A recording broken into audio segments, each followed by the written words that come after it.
con nosotros. Héctor es un maestro en el ITI, en el norte, en Toluca, y a donde lo manden, ¿verdad, Héctor? Sí, pastor. Chiconautla, podemos ir a Chiconautla también, ¿eh? Ándele. Eso, acá te pierdes a todo, acá te punk. Órale, Héctor. Pues bueno, que Dios te bendiga, Héctor. Muchas Igual, gracias. igual. Adelante, hermanito. Empiezas ya para que puedas tener el tiempo suficiente. Claro que sí, pastor, claro que sí. Muchas gracias. Pues Bien. vamos a comenzar y vamos a poner en manos del Señor este estudio. Muy buenas noches tengan todos ustedes, hermanos. Vamos a compartir hoy un capítulo muy interesante del libro de los Hechos de los Apóstoles y vamos a orar. Señor, Padre bueno, gracias. Gracias por el regalo de la salvación. Gracias, Señor, por permitirnos estar aquí juntos, compartiendo en coinonía con los hermanos, con nuestro pastor y todos los líderes de este hermoso ITI, Señor, que tanto nos ha dado, y que seas tú, Señor, Espíritu de Dios, Dios Espíritu Santo, que seas tú fortaleciéndonos, llenándonos, Señor, de tu sabiduría, impulsándonos, Señor, a querer aprender más de tu palabra, no para envanecernos, sino para ponerlo por obra, Señor, que los tiempos ya son finales y que seas tú, Señor, quien gobierne nuestros pensamientos y que nos permitas tener sentimientos puros, Señor, sentimientos de amor y de fraternidad para con aquellos que todavía no te conocen y que podamos nosotros, por medio del conocimiento de tu palabra,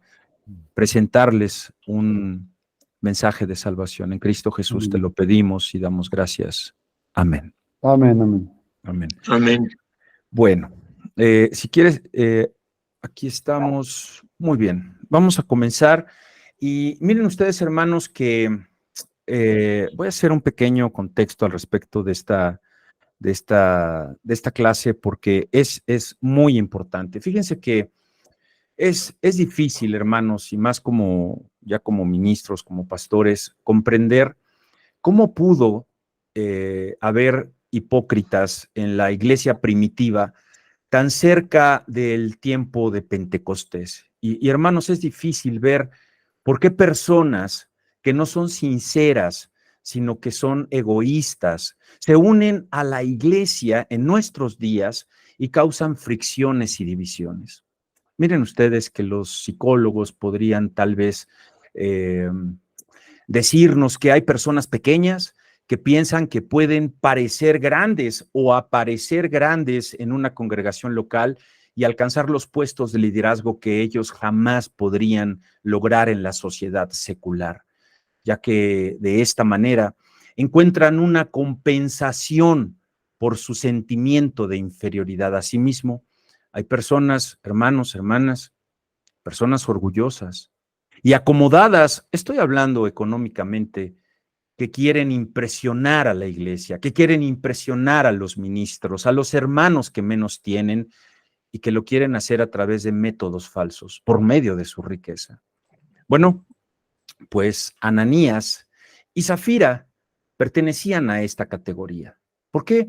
Porque gozaban de un buen nombre, así como de un buen estatus económico.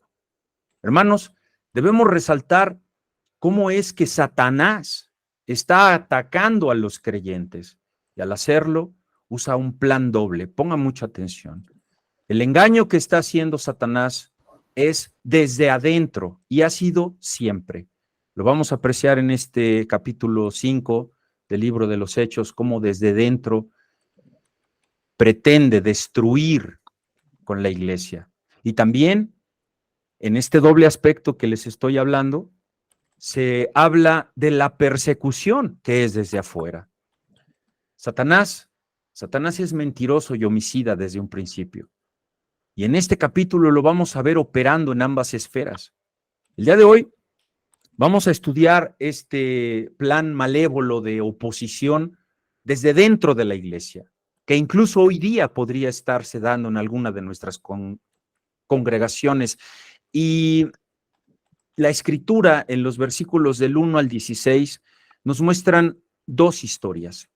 La primera parte de esta clase voy a exponer en esta primera parte de la clase del versículo 1 al versículo 11 que, si ustedes me permiten, voy a leer en traducción al lenguaje actual. Ustedes pueden seguir leyendo la escritura en Reina Valera, pero para efectos de un mejor entendimiento, permítame leer traducción al lenguaje actual. Y dice la palabra de Dios: algo muy diferente pasó con un hombre llamado Ananías. Ese hombre y su esposa, que se llamaba Zafira, se pusieron de acuerdo y vendieron un terreno, pero se quedaron con la parte del dinero de la venta. El resto se lo entregaron a los apóstoles. Entonces Pedro le dijo a Ananías: ¿por qué le hiciste caso a Satanás? Creíste que podrías engañar al Espíritu Santo y te quedaste con parte del dinero. Antes de vender el terreno, era todo tuyo y de tu esposa. Y cuando lo vendiste, todo el dinero también era de ustedes. ¿Por qué lo hiciste? No nos has mentido a nosotros, sino a Dios. Al oír esto, Ananías cayó muerto allí mismo. Entonces unos muchachos envolvieron el cuerpo de Ananías y lo llevaron a enterrar. Y todos los que estaban en ese lugar sintieron mucho miedo. Como 3 horas más tarde, llegó Zafira sin saber lo que había pasado. Entonces Pedro le preguntó: dime, ¿vendieron ustedes el terreno en este precio? Así es, respondió ella. ¿Ese fue el precio?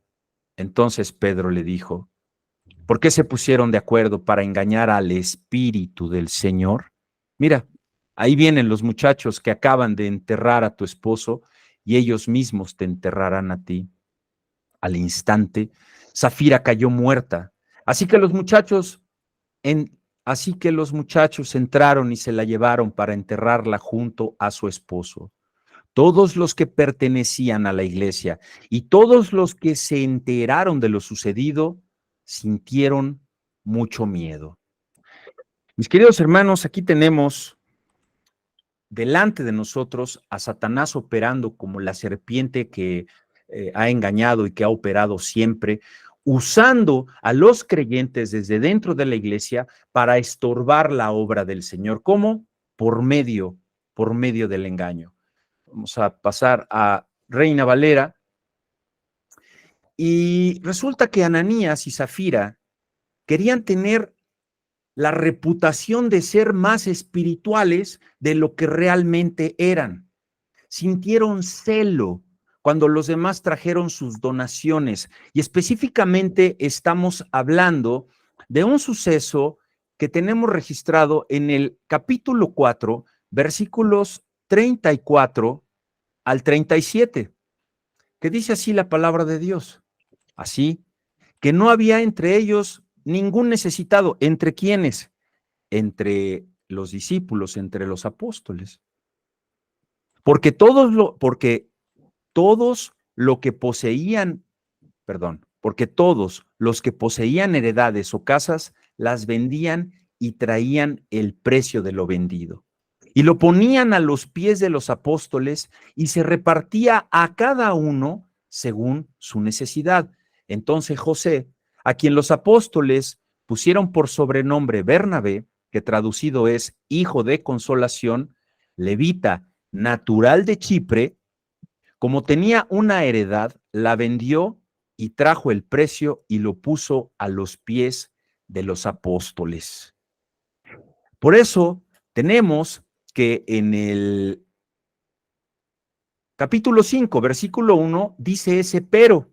¿Por qué? Porque está hablando de lo que sucedió inmediatamente antes en el capítulo 4 al final. Pero cierto hombre llamado Ananías, con su mujer, vendió una heredad. Pero, ¿por qué? Porque tenemos entonces que Bernabé había recibido elogios por su generosidad con la iglesia. ¿Por qué? Porque había vendido una parcela de una tierra que tenía en la isla de Chipre. Y entonces él, generosa y voluntariamente, eso cabe hacer mención, ¿verdad? La entregó, depositó el producto a los pies de los apóstoles. Y Ananías y su esposa, fíjate, quisieron el mismo reconocimiento. Entonces ellos vendieron una heredad, ellos también vendieron un terreno. Y por favor, hermanos, tengan presente que aquí su pecado no fue robar dinero de Dios, Porque fíjate cómo en el versículo 4, claramente dice, reteniéndola, dice Pedro, o sea, a ver, si tú te quedabas con ese dinero, ¿no se te quedaba a ti? Pues claro, porque de ellos dependía el uso que iban a darle al dinero. Aquí el asunto era que no se quisieran, perdónenme el término, pero como que pararse el cuello, ¿no? Con algo que dijeron que iban a dar, pero que al último del tiempo dieron menos, porque Pedro no lo pidió. Entonces su pecado, hermanos, fue la hipocresía. Ojo, hipocresía dentro de la iglesia. Ellos trataron de aparentar más espirituales de lo que verdaderamente eran. Versículo 3. Aquí podríamos ponerle un pequeño corchete al versículo 3 y 4, y le podríamos poner ahí como un pequeño subtítulo que diría el descubrimiento. ¿Por qué? Porque son desenmascarados. Desenmascarados por el apóstol Pedro, que era, hermanos, un hombre con discernimiento otorgado por el Espíritu de Dios. Vemos aquí a Pedro ejerciendo el poder. Ponga atención porque aquí estos términos siempre causan así como prende el reflector. Está ejerciendo Pedro el poder de atar y desatar.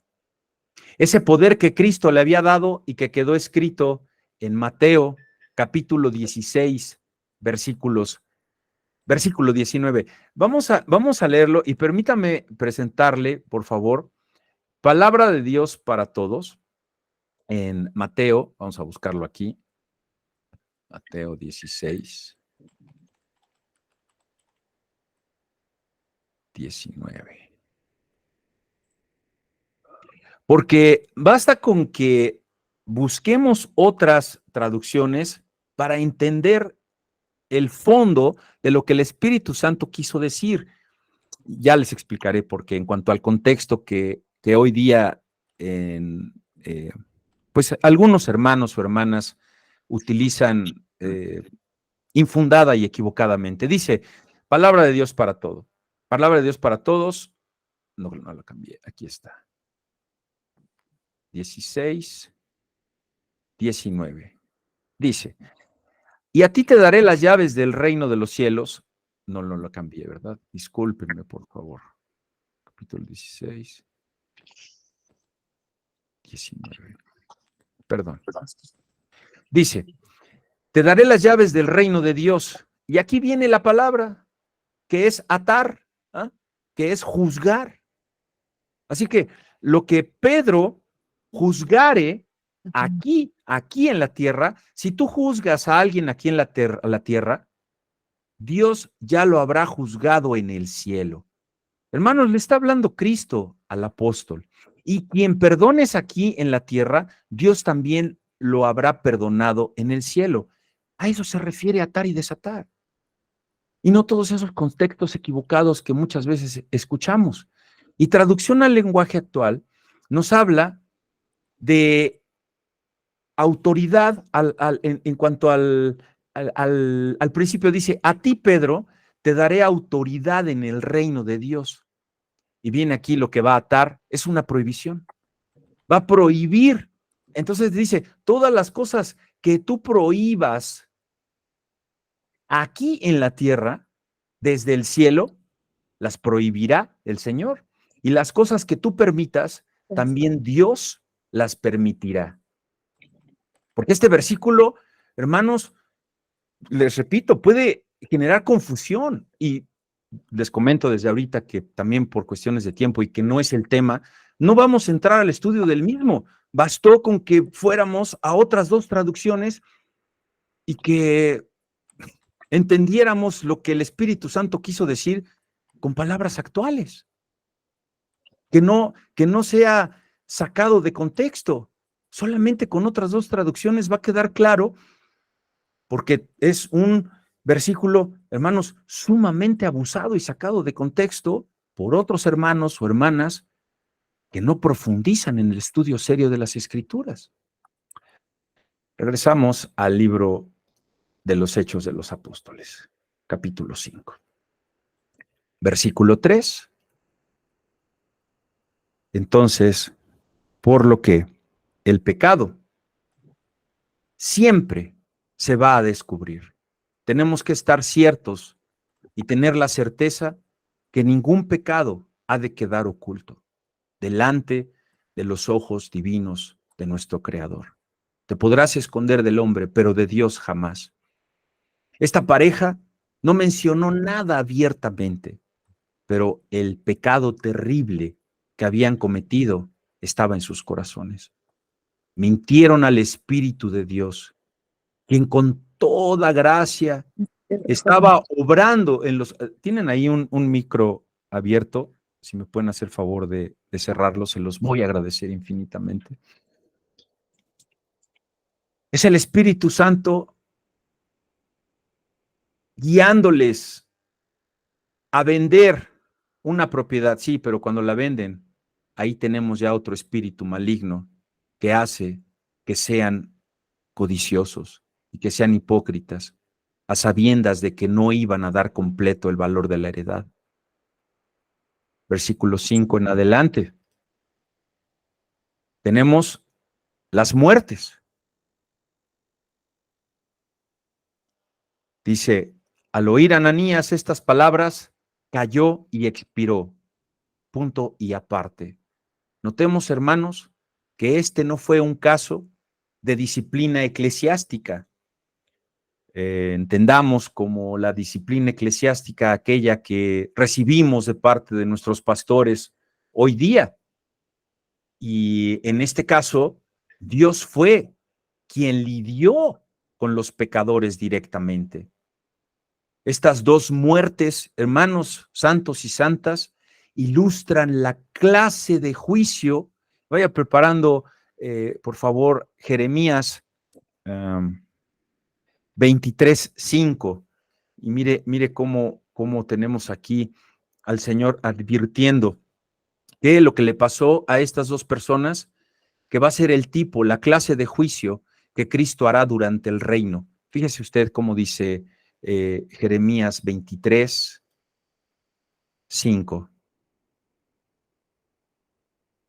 Sí se ve ahí en pantalla, ¿verdad? Sí, pastor. Muchas gracias. Dice, gracias, Maripaz. He aquí que vienen días, dice Jehová, en que levantaré a David renuevo justo. Ahí está Jesucristo. Y reinará como rey, el cual será dichoso. ¿Y luego qué? Hará juicio y justicia en la tierra. Ahí lo tenemos.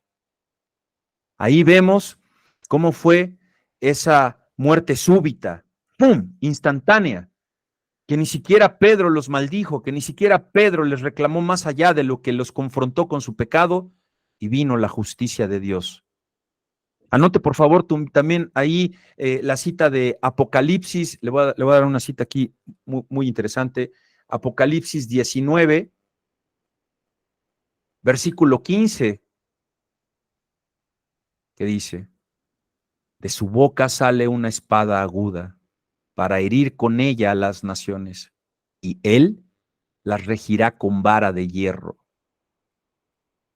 Por supuesto que esto es una hipérbole, ¿no? Está aquí presentando cómo va a herir a las naciones con una vara de hierro, y adelante dice, y él pisa el lagar del vino del furor y la ira del Dios Todopoderoso. Tenemos aquí que, a diferencia entonces de esa disciplina local donde un pastor puede investigar un asunto, alguna disensión que pudiera haber con los hermanos, entre los hermanos o contra los hermanos, pues tenemos la obligación de dar, en el buen sentido de la palabra, una oportunidad, ¿verdad?, para que vayan delante del Señor y que se arrepientan, ¿verdad?, ¿sí? No somos jueces nosotros para castigar a nadie, sino para confrontar, exhortar con la palabra de Dios y que haya un perdón de parte de Dios, que procuremos restaurar a los que fallan, ¿verdad? Que resarzan el daño. Bueno, pues este no fue ese caso. Este fue un caso definitivo, ¡pum!, del juicio de Dios. Entonces, es interesante, hermanos, cómo podríamos comparar este capítulo con Josué 7, donde tenemos a un codicioso Acán, que trató de esconderle a Dios su pecado. ¿Y cuál fue el resultado? Fue apedreado. Así que observemos claramente cómo se cumple la palabra. La imposibilidad de... Alfonso, ¿puede cerrar su micrófono, por favor? Alfonso, gracias. ¿Cómo tenemos aquí que se cumple Mateo 6:24, ¿verdad? Donde no podemos servirle a dos señores. Ananías y Zafira olvidan estas palabras, en que no le puedes servir a Dios y a las riquezas. Vamos a ver Mateo, vamos a ver, porque es muy importante que lo tengamos siempre presente, hermanos, que dependamos de Dios, que no pongamos nuestra mirada en las cosas materiales. Hermano, tú no puedes depender y tú no puedes tener seguridad en absolutamente nada que se desgaste en este tiempo, en este mundo, en este siglo. Porque entonces tu mirada está puesta en aquello que el orín y la polilla van a corroer. Dice Mateo 6 y vamos al 24. Ninguno puede servir a dos señores, porque o aborrecerá al uno y amará al otro, o estimará al uno y menospreciará al otro. No podéis servir a Dios y a las riquezas. Es exactamente lo que hizo este matrimonio en desobediencia del Señor. Santiago lo dijo de otra manera en cuanto a que el hombre de doble ánimo, hermanos, es inestable en todos sus caminos. Cuando tú te sientas en esa disyuntiva de que no que no sepas qué hacer, sino que estás indeciso porque ves que esa decisión que vas a tomar no trae tanto beneficio para tu vida, para tu economía, incluso para tu familia, estás siendo inestable, hermano. Porque tienes que depender de lo que Dios, Espíritu Santo, ponga en tu corazón y sobre todo te dé paz, no te dé una mayor satisfacción económica, porque muchas veces sabemos que ese negocio que estamos por hacer no nos da paz porque sabemos que puede traer consecuencias legales en contra de nosotros y aún así lo hacemos porque creemos que es lo mejor para la familia. Muchísimas personas que he conocido que están en los reclusorios siempre han comentado, pero es que pastor, pues yo lo hice por mi familia, por querer salir adelante. No es cierto, no es verdad. Lo hicieron por amor al dinero y por estar en pecado y en sus concupiscencias y querer más de lo que sus conocimientos o sus aptitudes laborales le daban para poder tener recursos. Y entonces no amaban nada a su familia. Y bueno, ya después los empiezan a amar allá adentro y muchos salen renovados. Entonces, no seamos inestables, hermanos, porque el Señor dice que si tú eres inestable en algo, vas a ser inestable en todos tus caminos. Santiago 1, versículo 8. Y entonces viene la condenación, hermanos. ¿Cuál condenación vino sobre Ananías y Zafira? La condenación de la hipocresía. Quisieron engañar a la congregación al querer aparecer en el reflector y al querer parecerse igual de generosos que Bernabé. Pero a los ojos de Dios eran hipócritas. Y vino ese gran temor sobre la iglesia. Versículo 11. Vamos a regresar al capítulo 5 de los Hechos de los Apóstoles. Y vino gran temor sobre toda la iglesia.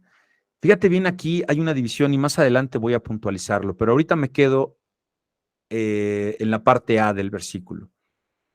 Es en este pasaje que por primera vez la palabra iglesia aparece en el libro de los Hechos de los Apóstoles. Es la primera vez que vemos esta palabra iglesia, y recordemos que el Señor Jesucristo prometió edificar la iglesia y garantizó que las puertas del infierno no iban a prevalecer contra ella. Por eso, la mentira y la hipocresía tenían que ser destruidas. Aquí, este punto sobre la primera vez que se dice la palabra iglesia es muy interesante porque Jesucristo ya lo había citado con anterioridad. Así que ahorita vamos a ver al respecto de ese concepto de la iglesia. Tenemos que ver que la mentira y la hipocresía entonces tenía que ser destruida. Tenía que ser destruida para que la obra, para que el trabajo de todos los hermanos en favor de las comunidades y de las futuras iglesias que iban a nacer, pues fuera apropiado. Porque recordemos que estamos en el capítulo 5 y más adelante vendrá la plantación de las iglesias. Todavía no tenemos la conversión del apóstol Pablo, todavía es Saulo, todavía está persiguiendo a la iglesia. Por eso, precisamente, y además de estas dos muertes, vino gran temor sobre toda la iglesia y sobre todos los que oyeron estas cosas, porque imagínate también, están pensando en la persecución que hay de fuera en la iglesia. Así que tenemos que tener claro al respecto de este pecado de la hipocresía. Vamos a Primera de Juan, hermanos. Vamos a ver Primera de Juan, capítulo 5, versículo 19.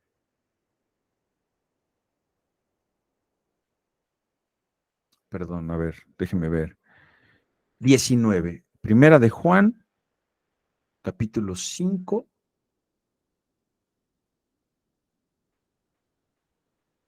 Aquí lo tenemos. Y dice, sabemos que somos de Dios y el mundo entero está bajo el maligno. No debemos olvidar esto. Tenemos que tenerlo fresco en la mente, porque si somos nosotros apartados para el Señor por medio del sacrificio que hizo Jesucristo en la cruz, pero los que están afuera están bajo el maligno. Y dice adelante, pero sabemos que el Hijo de Dios ha vencido y nos ha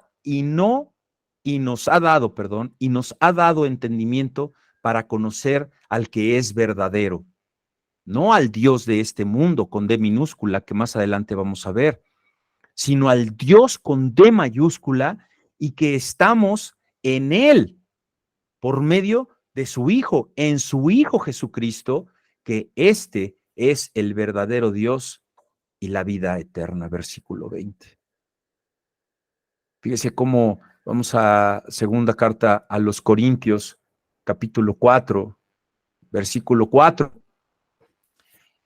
Y dice, en los cuales el Dios, fíjate aquí, este es uno de los versículos que a mí me parecen sumamente importantes en la Escritura.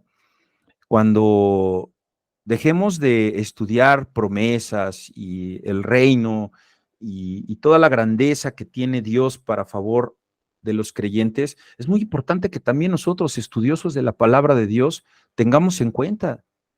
Esta primera oración, hermanos, es muy fuerte.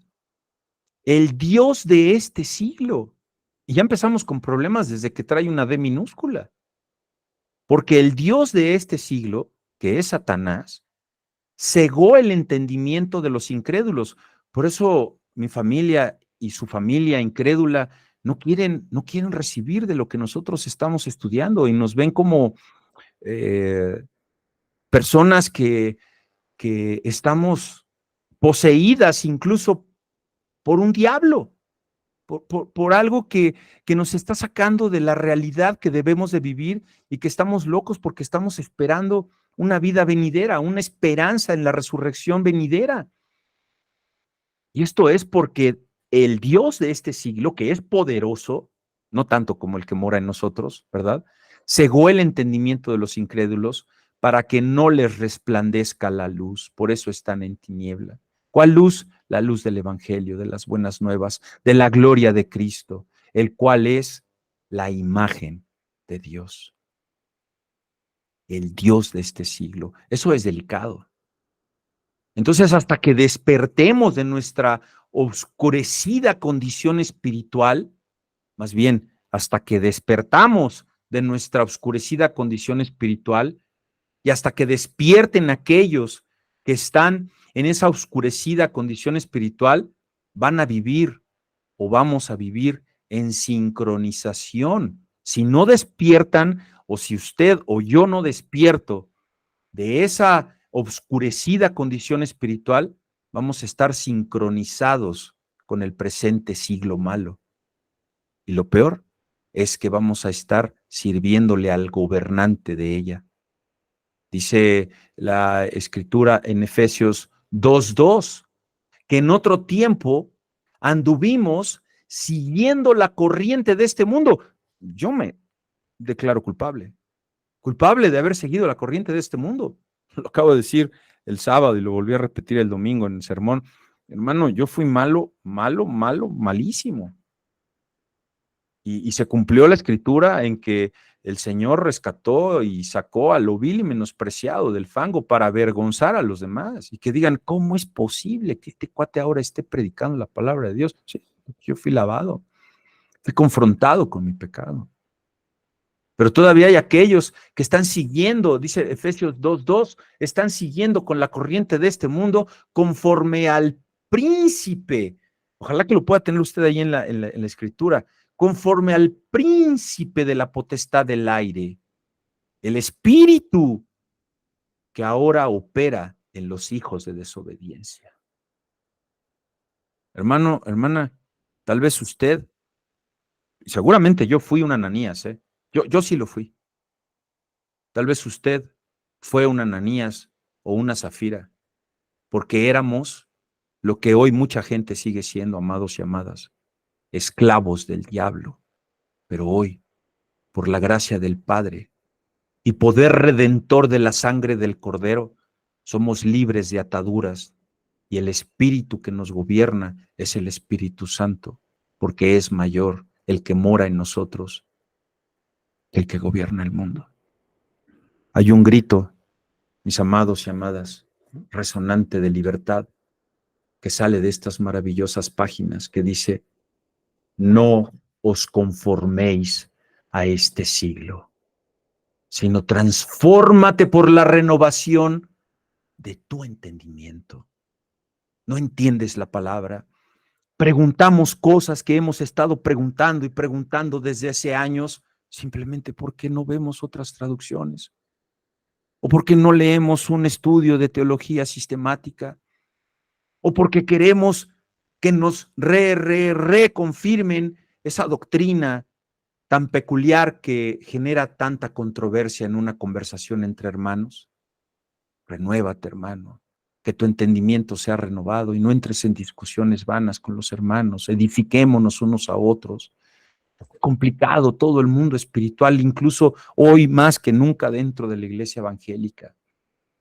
Problemas y guerras entre las denominaciones, problemas en el ministerio, hermanos que quieren usurpar los púlpitos por el poder, ni siquiera por el dinero, sino por lo que comencé platicándoles al principio, que quieren gobernar la iglesia cuando no gobiernan en su casa, ni siquiera sus propias vidas.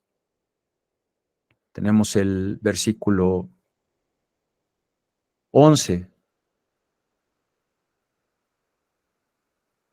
del capítulo 5,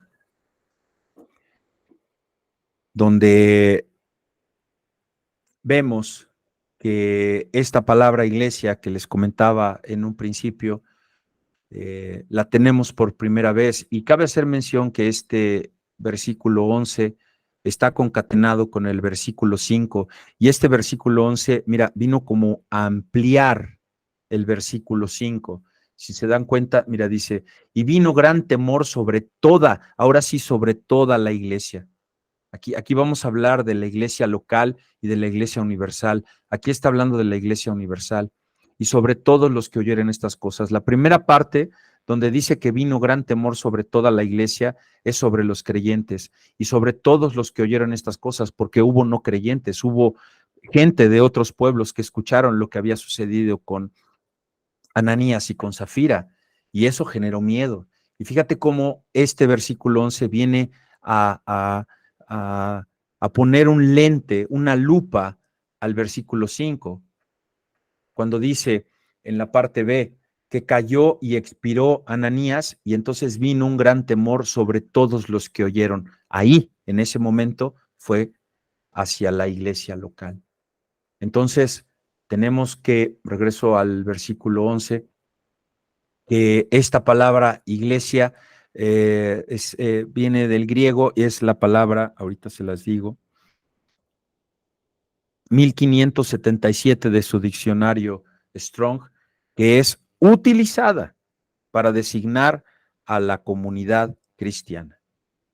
Es un término que se va a seguir utilizando más adelante con frecuencia en la Escritura y en el libro de los Hechos de los Apóstoles en dos sentidos: en el sentido de la iglesia universal y en el sentido de la iglesia local. Tengo un par de ejemplos para que apreciemos cómo es utilizado en el sentido de la iglesia universal, y es en el mismo libro de los Hechos, capítulo 8, versículo 3, donde dice: y Saulo asolaba la iglesia. ¿Cuál iglesia? La local, ¿verdad? Y entrando casa por casa, arrastraba a hombres y a mujeres y los entregaba en la cárcel. Adelante, en el capítulo 9, versículo 31, tenemos otro ejemplo del sentido, perdón, los confundí, este es la iglesia universal. Esta es la iglesia universal, porque más adelante les voy a dar dos ejemplos con dos iglesias que son las locales. Estos dos ejemplos son ejemplos de la iglesia universal. Capítulo 8, versículo 3, es un ejemplo del sentido de la iglesia universal, y el capítulo 9, versículo 31, es otro ejemplo sobre el hablar al respecto del sentido de la iglesia universal, que dice: entonces las iglesias tenían paz por toda Judea, Galilea y Samaria, y eran edificadas andando en el temor del Señor, y se acrecentaban fortalecidas por el Espíritu Santo. Muy bien. Ahora, ejemplos sobre el sentido de cómo habla la Escritura sobre la iglesia local, lo tenemos en el capítulo 8, versículo 1, que dice: y Saulo consentía en su muerte. En aquel día hubo una gran persecución contra la iglesia que estaba en Jerusalén, la iglesia local, y todos fueron esparcidos por las tierras de Judea y Samaria, salvo los apóstoles.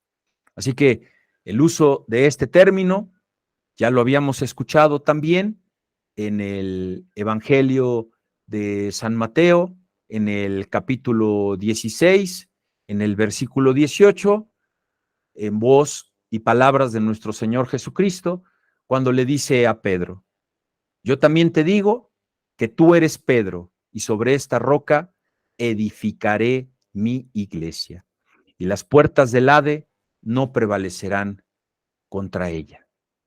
Así que, teniendo la conciencia que, vamos a regresar a los Hechos 5, en el versículo 11, de que todos oyeron. O sea, tenemos que tener claro que todos en la iglesia local y universal oyeron, además de los no creyentes. ¿Qué sucedió cuando todos oyeron estas cosas, mira lo que pasó. Vino gran temor sobre todos ellos y también para los ajenos. Entonces dice, vino gran temor sobre toda la iglesia, tanto la comunidad que fue sacudida por la manifestación del juicio divino de la muerte de estas dos personas. Y bueno, pues esa es la enseñanza que tenemos en la primera parte, básicamente el pecado de la hipocresía, lo que vimos como un juicio directo de Dios que no permitió que hubiera una intervención por parte del apóstol Pedro, sino que a él solamente le correspondió darse cuenta que algo estaba sucediendo y que ellos estaban pecando. ¿Por qué? Porque él tenía ese discernimiento de los espíritus. Así que vamos a pasar a la segunda parte, espero que me dé tiempo, de este estudio, donde veremos lo que está contenido en los versículos 12 al 16, y el título de esta parte es que los apóstoles hacen sanidades. La iglesia estaba ahora unánime, los hermanos alababan, glorificaban, y por consiguiente, ¿qué sucedía? Tenemos que ver qué está sucediendo a partir de Hechos 2 a Hechos 5 y después lo que va a seguir sucediendo durante gran parte de este libro de los Hechos de los Apóstoles. La iglesia se multiplicaba. Y esto, hermanos, es algo que siempre ha ocurrido y que hoy día está ocurriendo. ¿Saben cuándo, hermanos? Cuando se depura el pecado. Sí, hay veces que hay algunos hermanos que salieron de nosotros, pero que no eran de nosotros, es necesario que se vayan. Porque Satanás, ya lo vimos, trabaja desde dentro de la iglesia y está tratando de dividirla permanentemente. Quiere que caiga en desgracia y quiere destruirla. Pero si permitimos que el Espíritu Santo obre, detectaremos la operación del diablo y evitaremos problemas en la iglesia. Jesús les había dado a los apóstoles esa autoridad para echar demonios y para sanar enfermos. Mateo 10, versículo 1. Ahora ese poder era demostrado nuevamente porque ahora ellos hacían muchas señales y prodigios en el pueblo. Leemos en el capítulo 2, versículo 41, que 3,000 personas fueron salvas el día de Pentecostés. Un poco más tarde, ¿qué sucedió? Hombres, dice la palabra griega aquí indicada son individuos masculinos. Esos hombres había llegado a 5,000, capítulo 4, versículo 4. Y en este párrafo declara, en el versículo 14 de Hechos 5, mira, y los que creían en el Señor aumentaban más, gran número, así de hombres como de mujeres. Entonces, quizás en este momento, hermanos, ya había alrededor de más de 10,000 miembros en la iglesia. El resultado fue que la congregación cristiana era muy numerosa para entonces poderse reunir en cualquier recinto. Entonces, ahora, de común acuerdo, unánimes, y permítame regresarme al versículo 12, y por la mano de los apóstoles se hacían muchas señales y prodigios en el pueblo, y estaban todos unánimes, ahí lo tienes, ¿en dónde? En el pórtico de Salomón, todos unánimes. Hermano Javier, profesor, póngame la primera imagen y dejo de compartir mi pantalla. Adelante, profesor.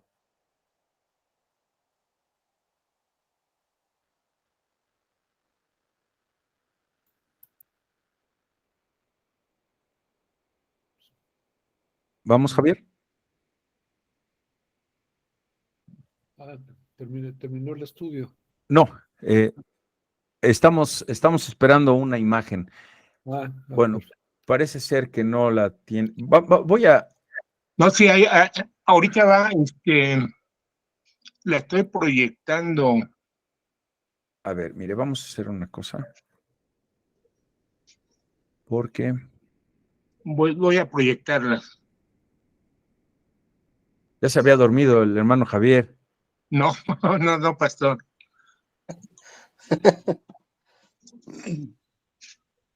A ver, vamos a ver. Bueno, ahí lo tienen. Ahí está.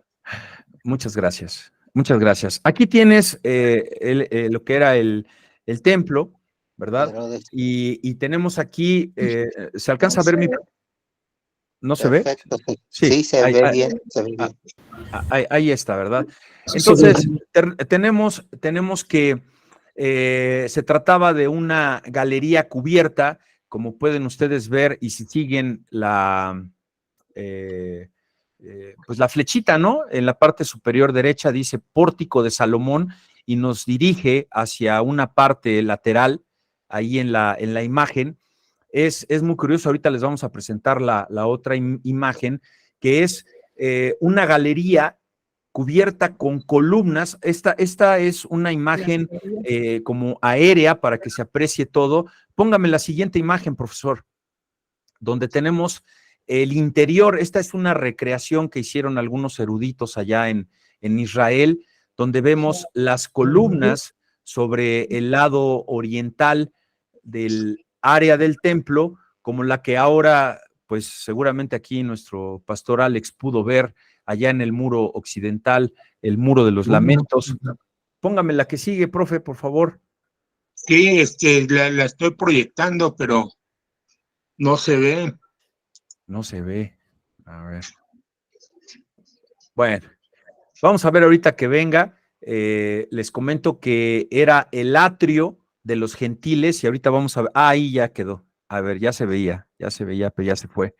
Es donde podían entrar millares de personas y donde se podían reunir a la vez. Entonces entraban muchísimas personas. Ese lugar incluso era techado, ¿no? Y se llamaba así Pórtico de Salomón porque había la tradición ya en ese tiempo de que era parte del antiguo templo que había sido edificado por el gran rey Salomón. Déjeme ver si yo puedo poner aquí esa imagen para que la puedan ustedes apreciar. Permítanme. No. Aquí la tienen. Ahí la tienen. Sí. Ahí la tienen, ¿verdad? Y ya se ve, pastor. Ok, muchas gracias, Javi. Pues bueno, ahí podemos ver que los pórticos del templo es un lugar que tenía aproximadamente 45 metros de altura, 23 metros de ancho, 100 metros de largo. Entonces, pues ahí es donde se reunían los discípulos, los apóstoles, y bueno, pues ahí es en donde seguían capacitando al pueblo de Dios. Entonces, esta referencia nos muestra que los cristianos primitivos no habían dejado de adorar en el templo. Y más adelante podemos observar por ahí de los capítulos 15 en adelante, que cuando Pablo, tiene un desencuentro con Jacobo, que viene siendo Santiago, ¿verdad? El desencuentro es porque él no quiso ir con Pablo en algún momento y dijo, no, pues yo me regreso. Y luego viene Pablo y se encuentra con Pedro y le dice, Pedro, es que aquí el pueblo está muy tenso porque tú traes gentiles. A ver, espérame, Pablo ya había escrito la carta a los romanos. ¿Y qué que haya gentiles? Bueno, el asunto es que todavía eran muy celosos, hermanos. Entonces, eso nos demuestra que, pues, en Israel era complicado seguir predicando el evangelio de Jesucristo, porque seguía ese celo, ¿no? Entonces, continuamos aquí con la escritura, ya para que vayamos a la recta final. Entonces, en el versículo 13, de los demás, ninguno se atrevía a juntar con ellos. ¿Por qué? Porque tenían miedo. Y ese miedo era por lo que había sucedido con los muertos y por lo que se trataba de la persecución de los judíos. Entonces, cuando dice aquí en el versículo 13, el pueblo los alababa grandemente. ¿A quién alababa? Pues a los discípulos, a los apóstoles. ¿Y qué hacía la iglesia? Pues aumentaba en número porque eran hermanos fieles, amén de que había por ahí algún descarriado, como siempre va a haber en las iglesias. Entonces, los que creían en el Señor, fíjate, aumentaban más, y esto es literal, que seguían aumentando.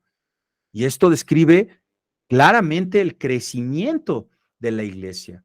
Notemos que Pedro es el hombre clave en este periodo de la historia de la iglesia, incluso habla de su sombra. Vamos a ver aquí una parte muy, muy importante que dice el 14, creían en el Señor, aumentaban más, gran número, así de hombres como mujeres, tanto que sacaban a los enfermos. Aquí tenemos una traducción del griego que los enfermos no nada más eran enfermos porque tenían alguna enfermedad terminal, sino que también eran los débiles. A los lunáticos, a los endemoniados, los sacaban a las calles, a los caminos. Calles tiene como significado también en el griego caminos, o las calles principales, las avenidas principales, y los ponían en camas.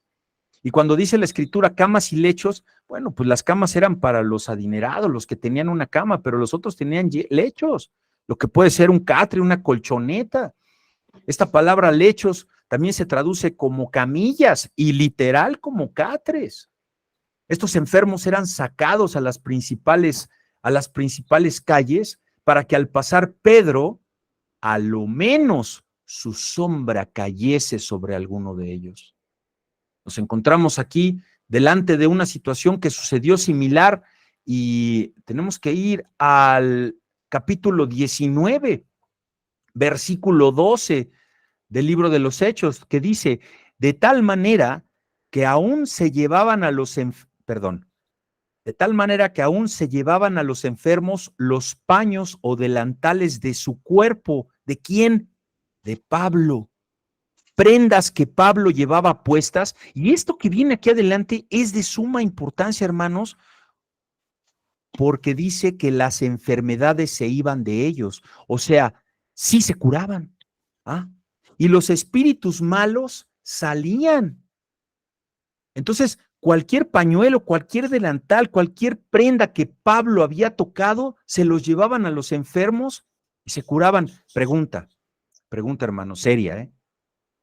¿Habrán sido estas cosas evidencia de fe verdadera o de superstición? Analícelo, no conteste a la ligera, por favor. ¿Habrá sido esto una fe verdadera de que me pasen el pañuelito de Pablo, que pase la sombra de Pedro y que yo sane? ¿O que haya sido superstición? No, de verdad, retenga su respuesta. Porque debe usted recordar que Lucas no sabía en ese momento que estaba escribiendo este fabuloso libro histórico el abuso que se iba a cometer en contra de la fe de las personas con objetos religiosos y reliquias. Y analice usted, hermano, hermana, por un instante cómo es más fácil hacer la pregunta que responderla. Por eso no seamos juiciosos, hermanos.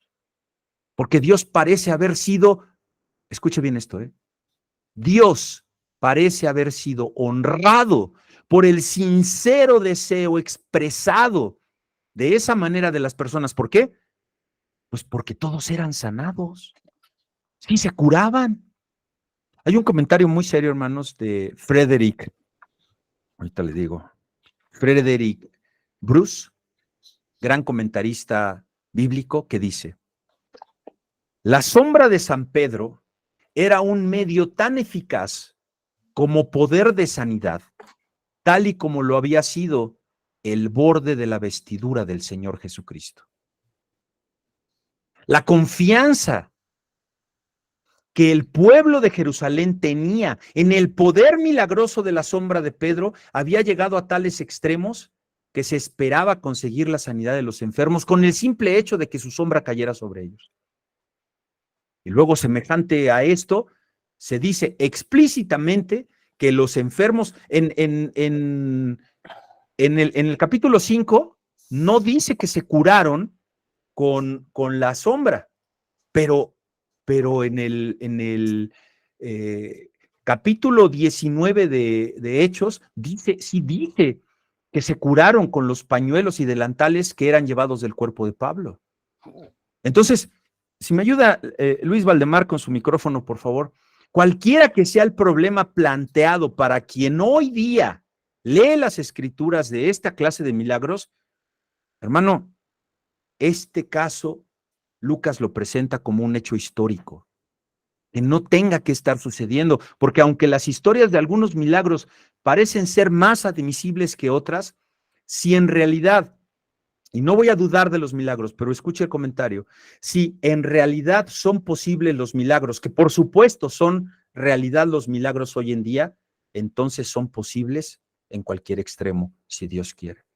Sin embargo, debemos dejar claro, santos y santas, que estos milagros son para los primeros creyentes y eran entonces innovaciones, cosas nuevas, elementales para los principiantes.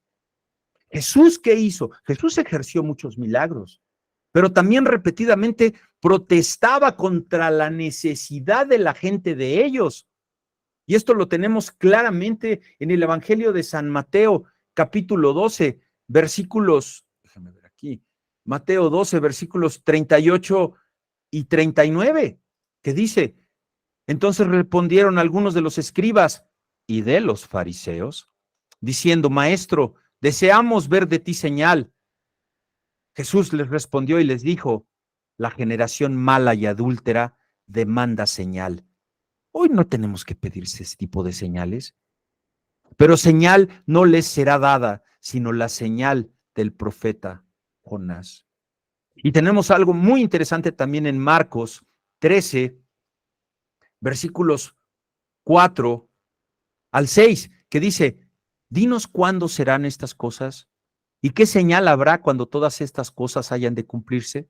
Jesús respondiéndoles comenzó a decir, mirad que nadie os engañe, porque vendrán muchos en mi nombre diciendo, yo soy el Cristo, y engañarán a muchos. Entonces, para prueba, tenemos en la actualidad, mis queridos hermanos, y les suplico que no se sientan ofendidos por esta imagen, pero es para efectos académicos. Permítanme, por favor.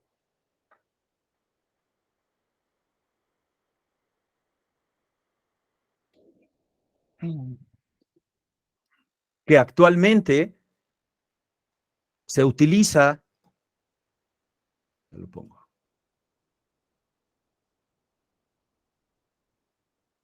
para efectos académicos, hermanos. La estampa milagrosa de la sombra de San Pedro que utiliza la Iglesia Católica y que tanto daña a los creyentes de dicha corriente religiosa, que incluso muchas veces nosotros venimos salpicados de esa corriente y nos llena a veces las iglesias de algunas creencias supersticiosas, sacando la escritura de contexto. ¿Por qué, hermanos? Por la inmadurez de algunos hombres y mujeres que se dicen ser de Dios, que no escudriñan las escrituras. Por lo que las obras de Jesús más grandes que Él hizo, en las que ellos creyeron, ahora podríamos no necesitarlas, porque sabemos que somos dotados por una fuerza que es Dios mismo en nosotros, que nos llena del Espíritu Santo. Entonces ahora, ¿qué señales tenemos? Pues tenemos muchos milagros, sí hay muchos milagros, que han de transformarnos moral y espiritualmente. Entonces, si los milagros como tales representaban un medio elemental para estos nuevos creyentes en el principio de la cristiandad. En el primer siglo se entiende que Dios honrará la fe casi supersticiosa de una gente, ponga atención, inmadura en el tiempo de Pedro y Pablo. Hoy su pueblo ya no debe ser inmaduro.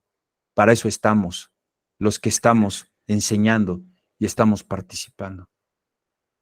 Esta época, la que estamos estudiando, la de los Hechos de los Apóstoles, entregó obras más grandes que estos milagros, que la sombra de San Pedro, que los paños de Pablo. Entregó actos y hechos y enseñanza más grande.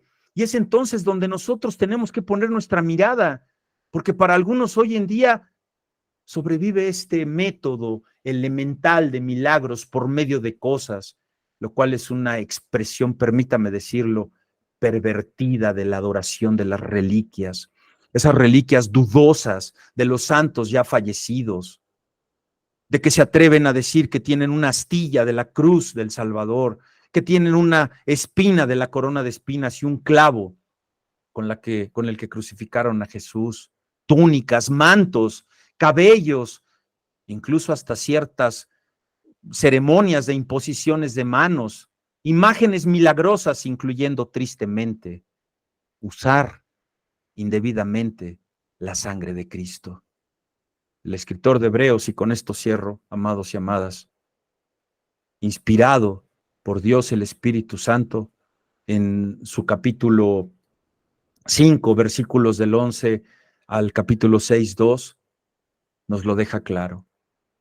Así que, teniendo nosotros en cuenta lo que hemos estado apreciando en estos 16 versículos, tenemos que toda esta declaración, todo esto que tenía que venir, era necesario que viniera para que nosotros hoy día tuviéramos conciencia de que aquellos que son hipócritas serán atormentados y que no nos dejemos llevar por engaños de gente que pretende hacer uso de objetos que son milagrosos.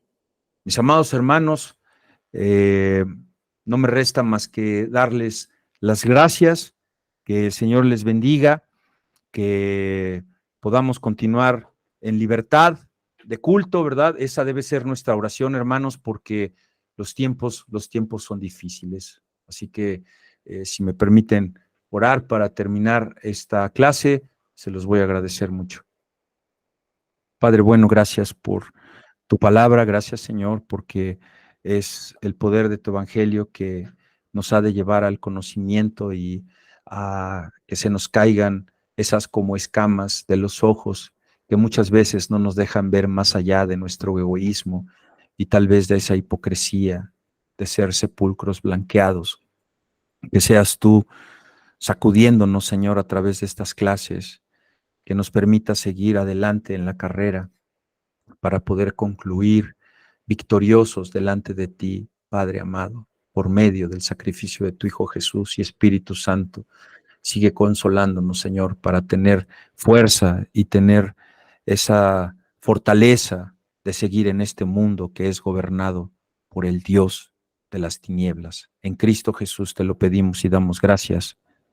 Amén. Muchísimas gracias por su atención.